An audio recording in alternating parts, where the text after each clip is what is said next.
Sa patuloy na pag-usbong ng mga makabagong teknolohiya, marami na ang transportasyon sa kalsada at marami na tayong mapagpipili ang klaseng mga bagong modelo na may modernong mga katangian ngayon. Mas pinapalakas ang powertrain sa makina at mas pinatitipid naman ang konsumo nito sa gasolina. Dinadagdagan din ng mga sistemang nakatutulong sa pangkaligtasan at pangseguridad na kabilang sa mga pangunahing pangangailangan ng mga sasakay. At kinukumpleto ng pagiging komportable, convenient, accessible at kahit papano ay medyo affordable ang package. Kagaya na lamang ng tatalakayin natin yon. Karamihan sa mga features na bago ngayon ay narito na sa modelong ito na hindi ganun kamahal at pang 7 tao pa. Kaya sobrang applicable nito sa isang buong pamilya. At yan ang alamin natin. Pero bago yun, syempre kung bago ka pa lamang po dito sa akin channel, baka naman kaibigan pwede mo maklik ang subscribe button pati na ang notification bell para naman mapili palagi sa mga video na gagawin ko pa. Alright, simulan na natin to!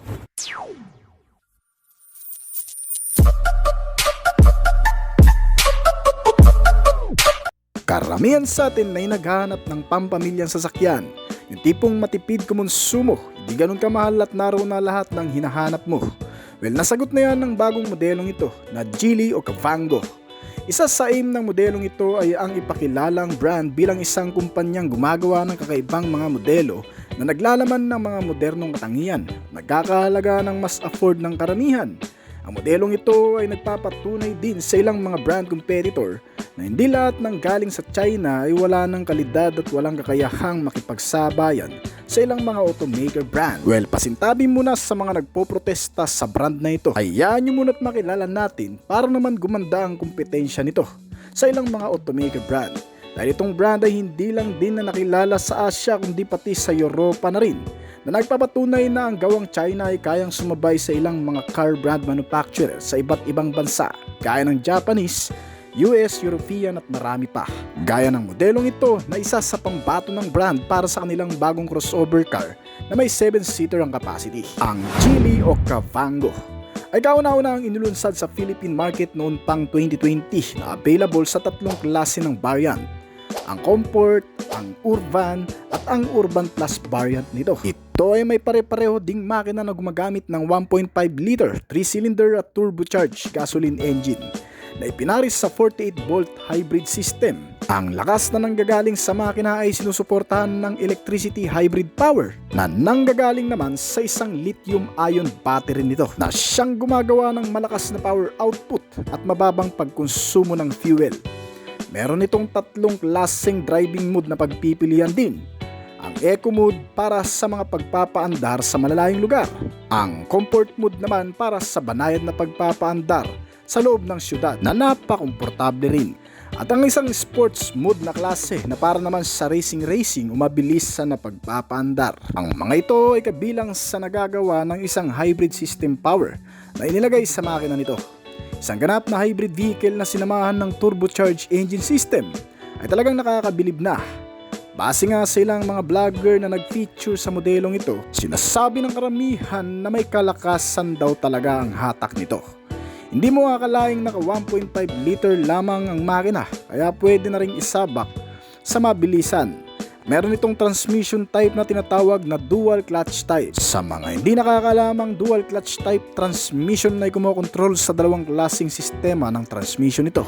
Bilang isang mild hybrid vehicle, ito ay may isang electronic control at isang hydraulic control sa clutch system, pero naka-automatic siya. Ang pagkakaiba nga lang nito sa mga naka-manual transmission ay wala na kasi itong clutch pedal na tatapakan pa para ma-shift into new gear. Pero meron din itong 7-speed na gear shifting, kaya hindi ka rin bibitinin at naka-front wheel drive system. Pagdating sa performance, itong modelo ay may malakas ngang power output na nagagawa dahil kaya nitong mag-produce ng maximum output na 190 horsepower sa kada 5,500 RPM at 300 Nm ng torque naman sa kada 1,500 to 4,000 RPM. Kung ikukumpara natin sa mga kalinyada nito na MPV car o SUV dito sa bansa, ang performance nito ay talagang mag-i-stand out sa ibang mga MPV car na kapareha nito. Dahil base na rin sa ibang mga nakagamit na, ay kaya nitong tumakbo ng bilis na 200 km per hour. Kung hindi ka makapaniwala, pwede ka namang pumunta sa branch ng Geely at mag-test drive para ma-prove mo na din.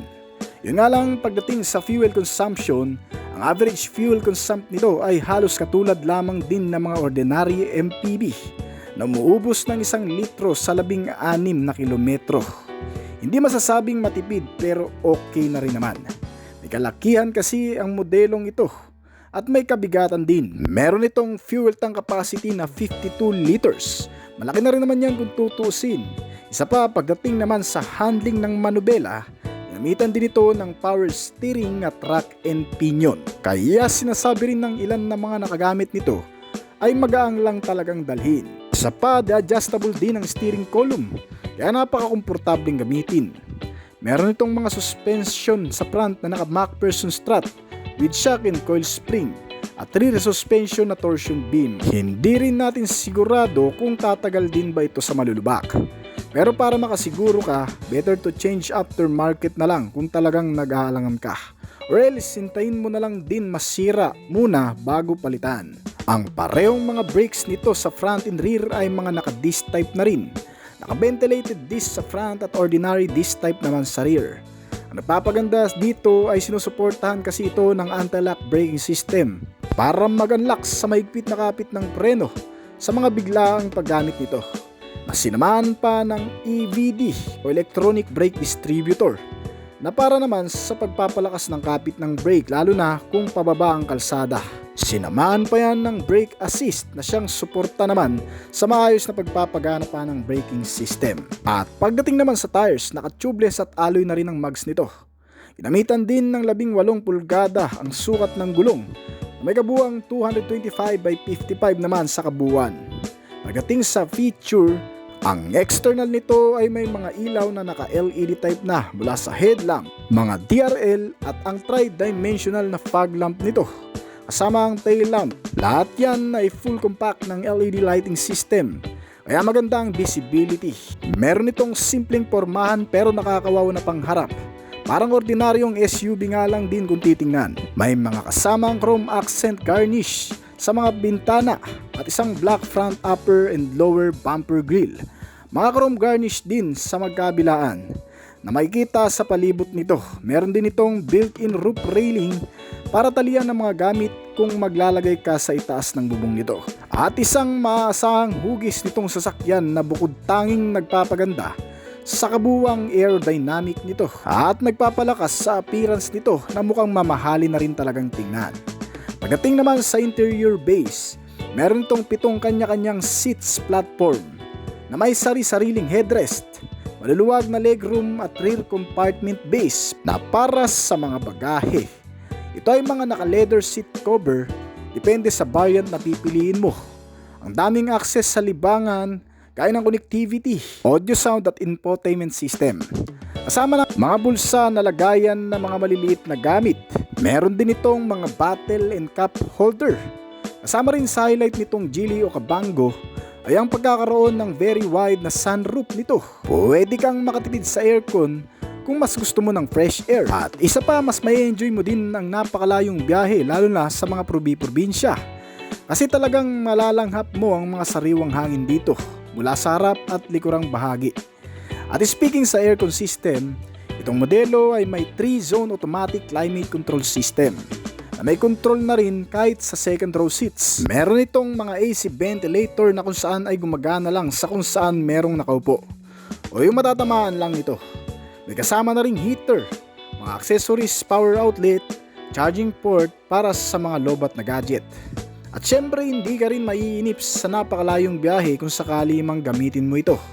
Meron kasi itong malaking display ng touchscreen monitor na may size na 12.3 inch na may kasamang Bluetooth connectivity, USB and auxiliary input, FM and AM radio, 8 speaker at smartphone connectivity. Kahit pambata, matanda na nasa loob ng sasakyan ay talagang malilibang sa dami ng access na meron ng Geely o Kabango. Pagdating naman sa instrument panel nito, ito ay full digitalized na rin. Maliwanag na information ng mga sign notification na tanging makikita mo dito. Kasama ang ilan sa mga indicator system nito. User-friendly at beginner-friendly. Well, itong Kabango ay marami talagang electrical switch function na sa modelong ito. Kasama dyan ang multifunctional na steering wheel nito at electronic parking brake system. Isa pa, meron na nga rin pala itong kasamang cruise control system. Isang sistema na nagpapagaan sa bawat pagmamaneho, lalo na kung ilo-long ride mo o kaya sa mahabang biyahe na walang masyadong tigilan. Kasi pwede mong iset sa mga tamang bilis ang sasakyan at kusang aandar kahit hindi mo natapakan pa ang accelerator pedal o gasolina nito pag naka-cruise control system ka na.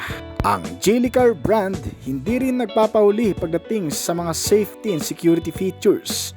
Meron itong mga advanced safety measure na inalagay sa bagong modelong ito na magugustuhan mo, kabilang dito ang tire pressure monitoring system. Dito ay mamomonitor mo ang dami ng hangin sa gulong nito kung pwede pa bang magamit sa malayuang biyahe. May kasama na rin itong hill start assist control at downhill assist na magagamit naman natin sa paahon at pababang kalsada. Sinamahan din yan ng mga parking sensor sa front and rear. Kahit hindi sanay o biyasa sa pagpapark, ay maalalayan ka ng sistemang ito kasama ang rear camera para makikita mo rin ng maayos ang nasa likuran mo. Sinamahan din yan ng 360 o 3D camera nito na pwedeng mong makita ang buong palibot nitong sasakyan. Kaya makakasiguro ka na hindi ka makakasagi o makakabangga habang gamit mo ang mga sistemang ito. Bukod pa dyan, meron din itong maraming airbag na nakapaloob dito para naman protektado ang mga ulo, hindi lang driver kundi pati maging ang mga pasahero nito. Merong driver and passenger airbag at side curtain airbag sa front and rear seats nito. Meron din itong kasamang vehicle stability control system na nagpapanatili sa maayos na biyahe o pagmamaneho kahit umuulan o umaraw. May daan mo man sa malulubak, madudulas at mga biglaang pakurbada dahil sinusuportahan din ito ng iba pang mga bagong safety features gaya ng traction control system. Dito naman ay maiiwasan ng pagkadulas ng mga gulong at pagkawala sa balanse ng pagmamaneho. Kasama sa particular safety sense nito ay ang crash sensor, front and side impact beams, mga seat belts sa kada upuan at marami pang iba.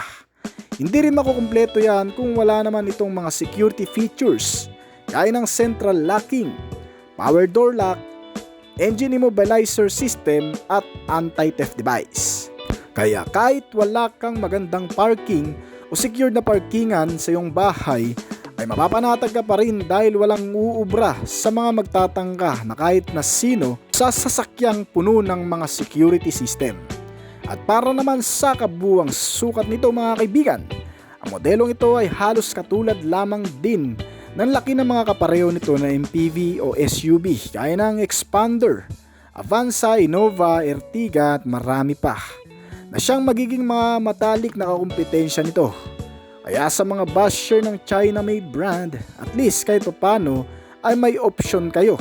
Hindi naman pipilitin kung ayaw nyo talaga nito. Pero since ang Geely ay medyo kilala na rin naman sa bansa, ito ay tinatangkilik na rin kahit papano ng ilan nating mga kababayan dahil sa pagkakaroon ng mas murang halaga kumpara sa mga Japanese brand. Isa pa, mas high-tech pa nga ito kung minsan. At magkano nga ba talaga ang kabuang presyo nitong Geely o Kabango? Ito ay nagkakalaga sa Philippine market ngayon ng 1,523,000 pesos sa pinakamababang variant. Ang pinakamataas na variant naman nito ay nagkakahalaga ng 1,765,000 pesos dito sa bansa. Ang mga yan ay may kasamang hybrid power system na. V8 BSG Huwag ka nang magtaka sa integrated on the presyo front na yan end kasi accessory kung drive tutusin, mura na FEAD. yan sa pagkakaroon nito ng electricity power. At siguro mga ilang taon pa kung tatagal nga ang modelong ito. Diyan natin mapapatunayan yan at masusubukan na rin kung talagang ang China-made brand ay mapagkakatiwalaan na natin. Kaya naman sa mga nakagamit na nito, kung nanonood ka nitong video na to, pwede mong i-comment sa ibaba kung talagang okay nga ba talaga itong Geely o Kabango para magkaroon na rin ng idea ang ilang mga mamimili dito sa bansa na nanonood ng video na to ngayon. So hanggang dito na lamang po siguro ang ating video, pero bago po tayo magtapos, ay Nais ko po munang magpasalamat sa mga patuloy na sumusuporta at tumatangkilik at nag-aabang palagi sa mga video na ina-upload natin dito sa ating channel. Maraming salamat po at shoutout po sa inyo guys. Kung nagustuhan mo ang video na ito, baka pwedeng pahit ng like button at pa-comment na rin ng iyong opinion. At isa pa, kung may mga gusto ka pa po mong sasakyan na dapat o gusto mong talakayin natin dito sa ating channel, pwede mong i-comment yan kaibigan para gawan na rin natin ng review sa mga susunod nating talakayan. At para sa mga bago pa lamang po, baka naman kaibigan pwede maklik ang subscribe button pati na ang notification bell para naman ma-update kita palagi sa mga video na ina-upload ko pa.